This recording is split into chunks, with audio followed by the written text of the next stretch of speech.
अभिमन्यु अर्जुन और कृष्णा की बहन सुभद्रा की पुत्र दे। अर्जुन खेते दे की अभिमन्यु पांडव और यादव कुल का नाम रोशन करेंगे और उनके बाकी पुत्रों से श्रेष्ठा होंगे।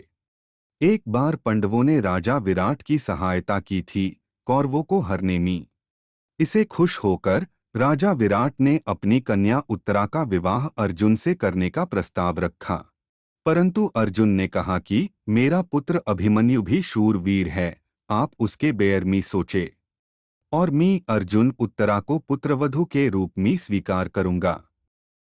राजा विराट ने प्रस्ताव स्वीकार कर लिया। कृष्णा ने भी यहाँ प्रस्ताव स्वीकार कर किया और उत्तरा और अभिमन्यु का विवाह धूमधाम से हुआ था। अभिमन्यु का विवाह के बाद पांडवों ने सोचा कि हमें राज्य वापस चाहिए, परंतु कौरव राजा दुर्योधन ने कहा कि मी सुई का नोक जितानी भी भूमि नाडू। तब कौरवों और ओंदावों का बीच युद्ध छिड़ गया। युद्ध का पहले दिन ही अभिमन्यु ने अपनी वीरता की ढाक जमा दी।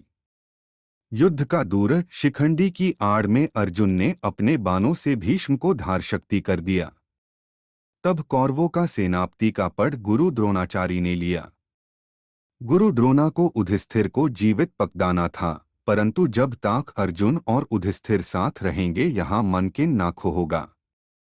कौरवों ने चक्रव्यूह की रचना की और अर्जुन और युधिष्ठिर को अलग किया। तब युधिष्ठिर ने भगदूर अभिमन्यु का हाथ में सौंपी। गुरु द्रोण को चक्रव्यूह को तोड़ना सिर्फ अर्जुन, कृष्णा, पद्मनाभ और अभिमन्यु को आता था। युधिष्ठिर चाहते थे कि अभिमन्यु ये काम का नेतृत्व करे।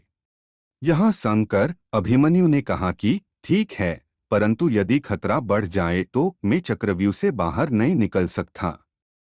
यह संकर युधिष्ठिर बोले कि तुम चक्रव्यूह तोड़ो, हम सेना लेकर पीछे आएंगे और यहाँ चक्रव्यूह तोड़ देंगे। इसी तरह अभिमन्यु चक्रव्यूह में निकल पड़े। तब गुरु द्रोणाचार्य ने अभिमन्यु को देखा और कहा कि यहाँ तो पूरी सेना का सफाया कर सकता है। परंतु अभिमन्यु का दुर्भाग्य था कि पांडु सेना चक्रव्यूह का अंदर नहीं आ पाई और वे अकेले पैठ गए।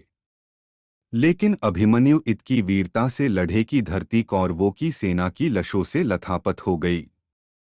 द्रोणाचार्य चिंतित हो गए। उन्होंने कहा कि दुर्योधन को बचाओ, अभिमन्यु का निशाना अचूक है।